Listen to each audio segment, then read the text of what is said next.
Good morning guys, how are you all doing? My name is Blakemore, I teach travel and sometimes triumph, and this is going to be a teach video. This is another week in the life of a primary school teacher. If you are new to my channel, I usually make some teaching and travelling videos. I regularly make these week in the life of a primary school teacher, so if that sounds good, make sure you hit the like button and you can subscribe in whatever corner it is nowadays. Today is actually Tuesday. Now here in Dubai, Tuesday is midway through the working week, so the equivalent of a Wednesday. Sunday, which is my first day here in Dubai, was actually a rain day, and I'll be able to explain that to you now.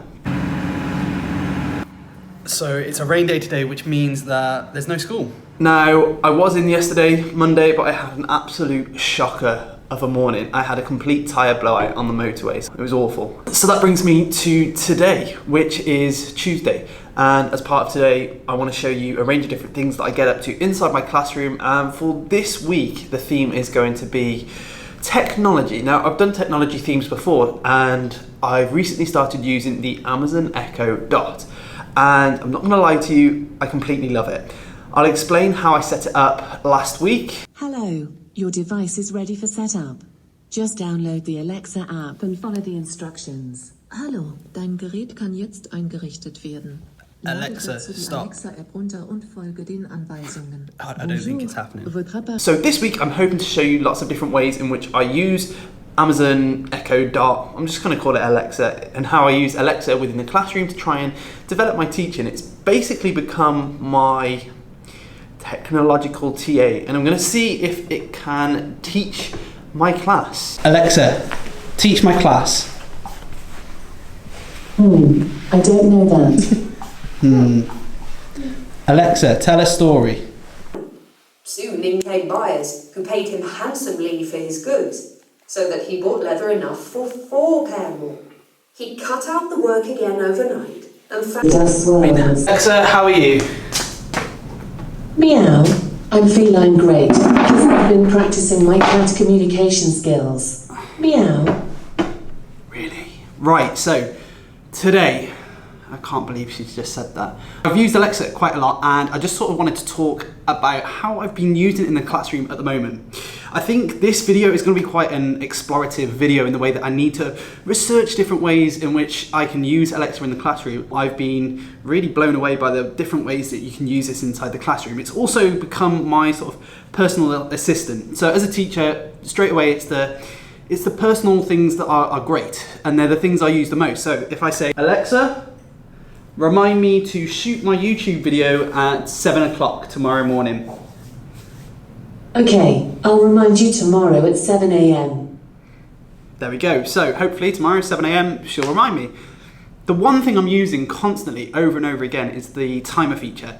As and when I set the children off and I say, right guys, you have 10 minutes to complete a piece of work, I'll go, Alexa, set timer for 10 minutes. One tip I will say though is you need to turn the timer volume up, and that is a really long process. In addition to that, what else have I been doing? We've been doing a lot of maths. Now I have top set maths for year 3, and it's been really, really good for times tables. It's a really good challenge. So we play a game called Around the World, so they go around the world challenging each other to times tables, and then there's an element of gamification, and that means gameplay. You know, in a game like Super Mario's, at the end of levels you have a boss level, don't you? So there's that element of that. So at the end of it, I'll say, right, it's your turn to go against Alexa, and they're loving it at the moment because it's new, it's that novelty factor at the moment. Alexa, what is 8 times 8? And they have to do it within the 64. 8 times 8 is 64. And they have to try and beat it, and if they do, they're absolutely buzzing. What else have I been using it for? Synonyms, definitions, spelling. Spelling is the key one. Spelling sometimes can get a little bit challenging for the children, especially in year 3. They ask Alexa instead of me. So they've got a thing in the classroom at the moment. I say, right, ask brain, buddy, board, then boss. So brain, think about it, what have I explained in the lesson? Then buddy, so talk to a buddy. Then the boards, and then the boss. The board and buddy doesn't really matter which way they go around, but it's to try and stop me having a queue of children by me, basically, and develop those strategies. So essentially, the children then come to Alexa and say, Alexa, how do you spell? Sorry, what word? Oh, give me a chance.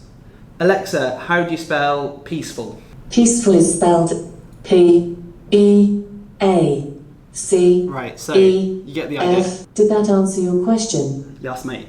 One of the other things you can do is get her to ask synonyms and antonyms if you're higher up the school. Synonyms are great for me because you develop that vocabulary in the lesson. At the same time, it's really, really good for a range of other things, definitions, especially if children come across a word that they're unfamiliar with reading. That's good for the sort of vipers if you use that in your school, which is sort of a comprehension-based questions. If it says, what is the meaning of this word? Then they can ask Alexa. Now, as and when I've been using it, for example, today, I said, Alexa, teach the class. She doesn't know. Socioeconomic class. Right, no, A group Alexa, of people stop. My life. So I said, teach the class, and she didn't know. I thought I'd try it anyway. But one of the things she is good for is surprisingly telling stories. If you say, tell a story, she will go to your Amazon bookstore. Now, some of you out there will have lots of books in your Amazon bookstore that have digital copies. I had The Golden Acorn, which was written by my old primary school teacher, which is pretty cool.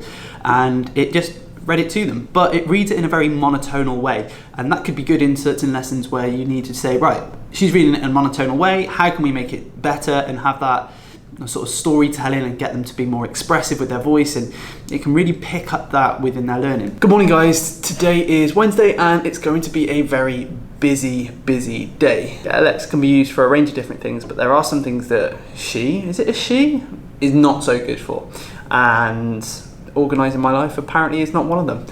At the same time, I have played a range of different games recently and the children have really, really enjoyed it. We've played Hunt the Yeti, I think it was called, where you say, play Hunt the Yeti, and then it launches, and it's a really good game for the children to understand north, east, south, west, compass directions, and trying to understand the game and visualise a map in their head. It's a really good one. We can also play tic-tac-toe. Those are the two that I've played so far, but I know that there's loads for children's games that you can actually play too. So Alexa, give me better words for exhausted.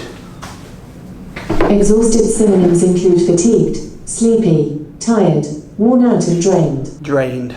I am drained today. One of the things this is really good for, as I said before, is synonyms. I did mention that there was a range of games that you could play. Here's a few that you could do. You've got Kids Trivia, you've got See-Say, Speak, Listen, Animal Workout, Kids Animal Sounds, so that could bring into Safari topic if you're in like Key Stage 1. And you've got the Find a game for kids. I've said about Hunt the Yeti, Tic-Tac-Toe. I'm sure there's probably a variant of Hangman, although I try not to say that around kids. There's a range of different games, and it's just about researching to try and access those games. I haven't played any of those. So, Alexa, play Kids Trivia. Okay, here's Kids Trivia. I'm happy to help. But first, you need to ask your parent to go to the Alexa app and turn on Kids Skills to use Kids Trivia. I think I've missed out a really key one, and that is the functionality to say, play music. And you can really play a range of different music, calming music, you can play classical music, piano music, a range of different music, and it's really good. It's just a little speaker, set up, works really well. At the same time, this is really good for randomization, and I've used that quite a lot. It's difficult because I know there's other things available for randomization. Nothing beats an actual dice, but if I said, Alexa, roll a dice. 3. There we go. This is really good for randomization, as I've said before. At the same time, there are other functionalities that you need to unlock through the Alexa. There is an Alexa Ask My Class within the system, and that's really, really good. At the same time, you really need to be careful about what you unlock and what you have unlocked, because I think I said something along the lines of give me definitions for scary, and then it played some scary music. But then I was like, oh, that's really good, because that can be used for other things. It could be used for creating a bit of a setting. So I could put the scary music in the background, get them to close their eyes, think about where they are, and you can automatically start to think of different ways of using it. One of the things I forgot to say yesterday is there is a big difference between read a book and tell a story, or read a story, because one accesses Audible and the other accesses your books from Amazon. Alexa, play Kids Trivia. Welcome to Kids Trivia. I will ask you 5 questions. Try to get as many right as you can. Please reply with the number of the answer. What is the capital of Hawaii? 1. Pearl City. 2. Honolulu. 2. Way to go. Hey. Congratulations. Would you like to keep playing? No. We'll play another time. Yes, we will. Goodbye. Bye. Okay, so Kids Trivia was set up. Now, as I went into the app, it was quite straightforward to set up, and there was actually a notification on my phone saying that I needed to set up kids things, and it sort of linked from Alexa to my phone, so that was good. At the same time, Ask My Classroom, I just couldn't find it. I spent a little bit of time going through the app, and it wasn't very easy to navigate to try and find those things. I look forward to sort of discovering a range of different games that I can play with my class. So the Amazon Echo Dot has been absolutely fantastic, and it has definitely benefited the learning of the children in my class, but at the same time made my life easier. So I wanted to talk around some of the things that I use within my classrooms and sort of talk through the top ways, if you like, in which I use it. At the same time, I'm also going to talk about the things that you do need to think about when you have this set up within the classroom. So number 1 is personal use. I do use the reminders quite a lot, and I would definitely say timers are used consistently. The implications for literacy are fantastic. As I've said before, things like synonyms, define a word, spell a word, absolutely fantastic because they can just come and ask it. And there's a range of other implications for that. I think when you have this set up, you do need to think about making sure that the children are more confident to just go and ask it, because children are still coming up to me at the moment and saying, can I go and ask it? And it's like, yeah, it's there, it's a learning resource, just use it. At the same time, I would definitely say that maths, there's a benefit for maths and that boss level. So like I said about that times tables game, so when they eventually beat the boss, they get that real sense of reward. It's really good for randomization as well. If you've got it in a whole class situation and you throw a number like 10 out, pick a number. Here's a number between 1 and 10. It's 2. Fantastic. So you can say 10 and they have to multiply it by 2. At the same time, you can have those addition answers so children can ask those questions, a bit like a calculator. I would also say that the children are just able to go and ask questions, you know. Children are inquisitive, so they just want to know certain information. There's sometimes I just haven't got a clue, so I don't know, go and ask Alexa. And there's been certain times where Alexa knows, I don't. That happens. There's a big bank of knowledge in that tiny little thing. Games are another great addition. I would put it lower down on the list, but when you have those 5 minutes spare here or there, sorry, I'm just trying to think of a time when I actually have 5 minutes spare.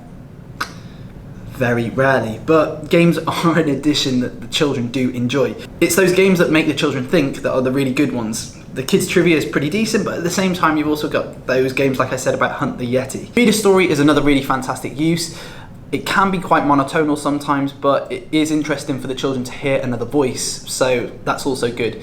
With the reader story capability, it's not the same person talking every single time, so that's also quite good too. So things to consider when having the Alexa in the classroom, I would definitely say customize it to your voice, making sure that Alexa fully understands your voice. I just find that process sort of tunes out its ability to recognize your voice, especially if you've got a bit of a chatty classroom and you say, thingamajig, stop timer, then it allows you to stop the timer over the children's voices. The other key one I would say, and this is definitely an important one, is to turn off your ability to buy things through the Echo Dot. The last thing you want is for a child to say something like thingamajig buy whatever, and for that thing to be bought through your saved accounts or whatever. So just make sure that you turn that off too. The one thing I'll say with the Echo Dot is that it's a fantastic piece of equipment. I'm going to post a link down in the description, so if you are interested in buying one, you can check those out in there, and then if you want to buy one, it's an affiliated link, so it supports the channel. That's the end of the video. If you've enjoyed it, feel free to hit the like button. If you're new to the channel, I make a range of teaching and travelling content, so you can subscribe to the channel in whichever corner it is nowadays, and if you hit the notification bell, you'll be alerted when I post. Hopefully I will see you in the next one, but for now, I'm out.